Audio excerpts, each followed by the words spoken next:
അത്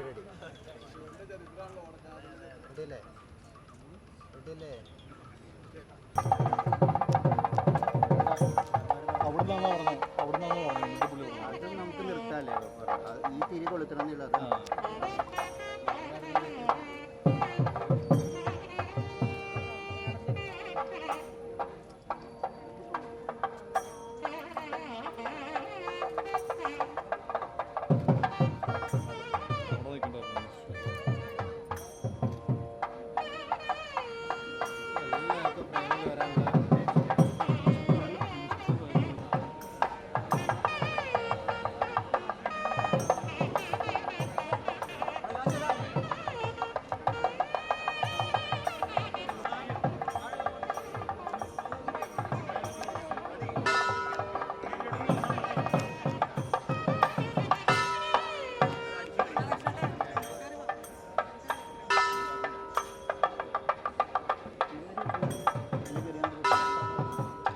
ക്ഷേത്രത്തിൻ്റെ ഐശ്വര്യം ആ ക്ഷേത്രത്തിലെ ആൽമരമാണ്.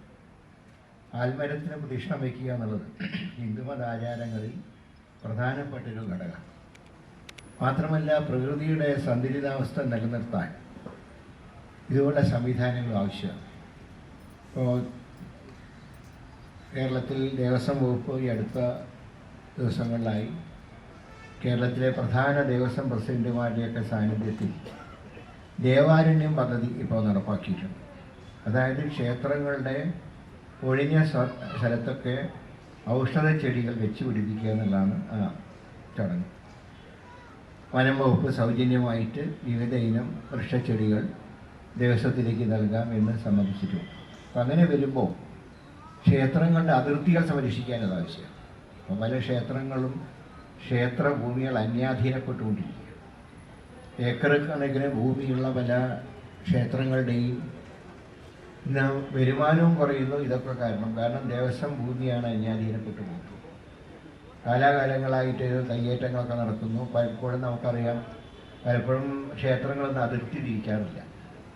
നമ്മൾ ഈ സ്വത്ത് വീട്ടുകാരുടെ സ്വത്ത് സംരക്ഷിക്കുന്ന പോലെയൊന്നും ക്ഷേത്രങ്ങളിൽ അങ്ങനെ മതിൽ കെട്ടി സംരക്ഷിക്കുന്ന ഏർപ്പാടൊന്നുമില്ല. അതുകൊണ്ട് തന്നെ പലപ്പോഴും അന്യാധീനപ്പെട്ടു പോകാം.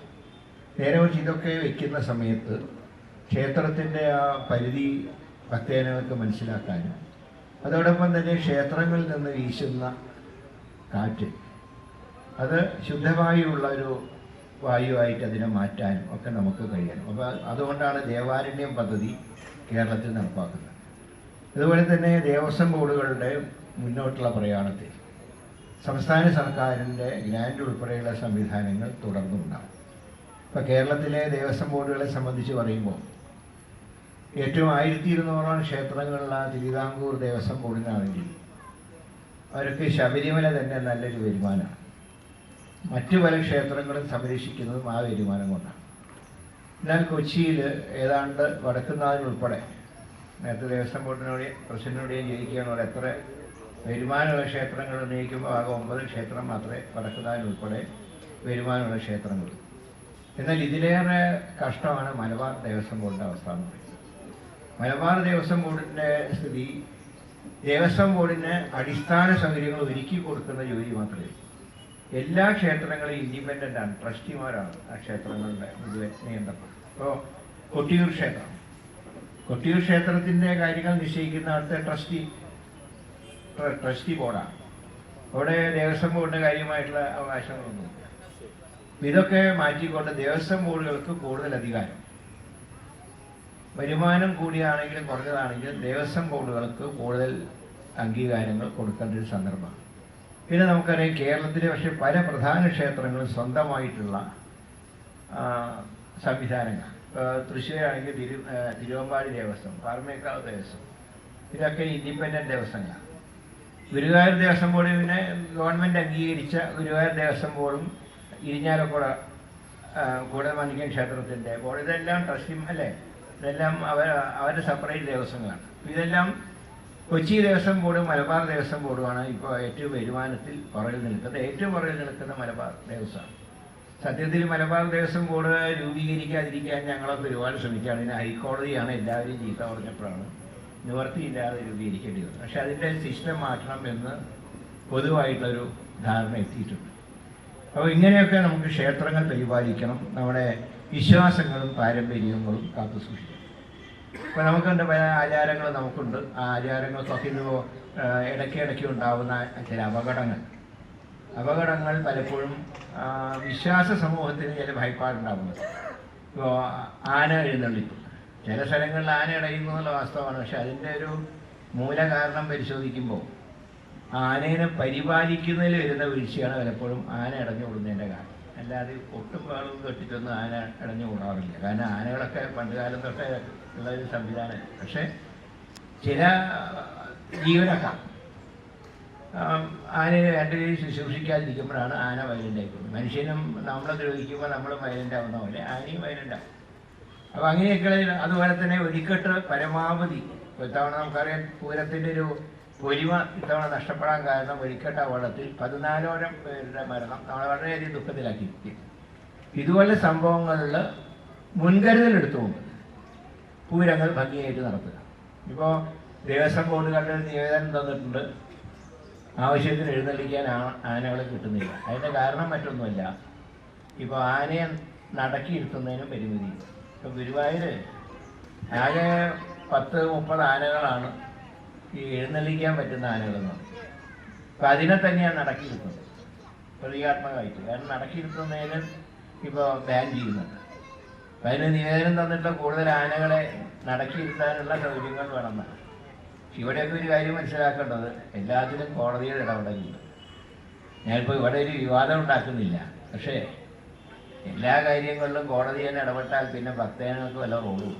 ശബരിമലയിൽ സർക്കാരും റോളില്ല, ദേവസ്വത്തിനും റോളില്ല.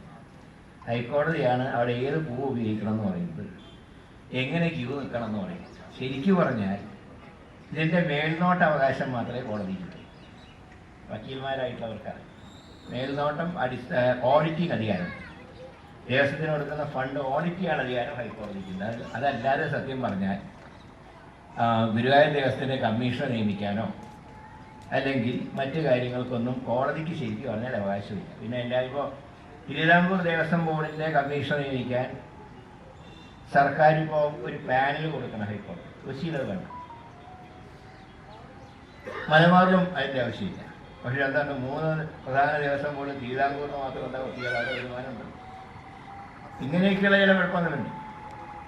അതിപ്പോൾ എല്ലാവരും കോടതിയോട് ഭയഭക്തി ബഹുമാനമൊക്കെ ഉണ്ട്, എല്ലാവർക്കും ഉണ്ട്. എന്ന് വിചാരിച്ച് ക്ഷേത്രങ്ങളുടെ കാര്യത്തിൽ അമിതമായിട്ട് ഇടപെടൽ വേണമെന്ന് ചിന്തിക്കേണ്ട സമയമാണ്. ഏതായാലും നമുക്ക് അതിനെക്കുറിച്ചും ചർച്ച ചെയ്യേണ്ട. നിയമസഭയിൽ ഞാൻ തുടങ്ങി വെച്ചിട്ടുണ്ട്, നിയമസഭയിലും ഇതിനായി പഠിക്കേണ്ടത്. പുറത്ത് പറയുമ്പോഴാണ് കോട്ട ലക്ഷ്യം വരിക. കോട്ട ലക്ഷ്യം എന്ന് പറയുന്നത് കോടതിയുടെ വിധിയെ വിമർശിക്കാൻ സ്വാതന്ത്ര്യമുണ്ട്, എന്നാൽ ജഡ്ജിമാരെ വിമർശിക്കാൻ പാടില്ല. ഒരു ജഡ്ജി വിധി പ്രഖ്യാപിക്കുമ്പോൾ അത് മനഃപൂർവ്വം ചില സമ്മർദ്ദങ്ങൾക്ക് വഴങ്ങി ജഡ്ജിമെൻറ്റ് നടത്തി എന്ന് പറഞ്ഞാൽ കോട്ട ലക്ഷ്യമാണ്.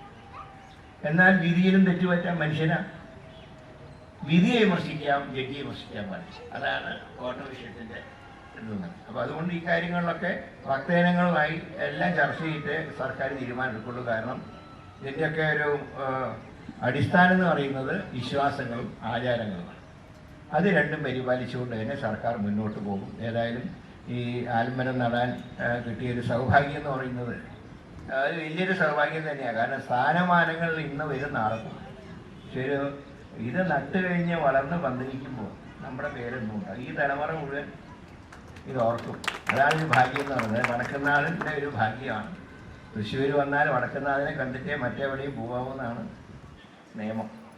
അങ്ങനെ ഇവിടെ ദേവസ്വത്തിൻ്റെ ഒരു ഔദ്യോഗിക പരിപാടിയിൽ തന്നെ വന്ന് ഇങ്ങനെ ചടങ്ങ് നിർവഹിക്കാൻ കഴിഞ്ഞുള്ള സന്തോഷം ഒരിക്കൽ കൂടെ രേഖപ്പെടുത്തിക്കൊണ്ട് ഈ ചടങ്ങ് നിങ്ങളുടെ എല്ലാ അനുഭവത്തോടുകൂടെ ഉദ്ഘാടനം ചെയ്തതായി സന്തോഷം അറിയിക്കുന്നു. എല്ലാവർക്കും എൻ്റെ വിനീതമായി നമസ്കാരം. നൽകുന്നതിനായി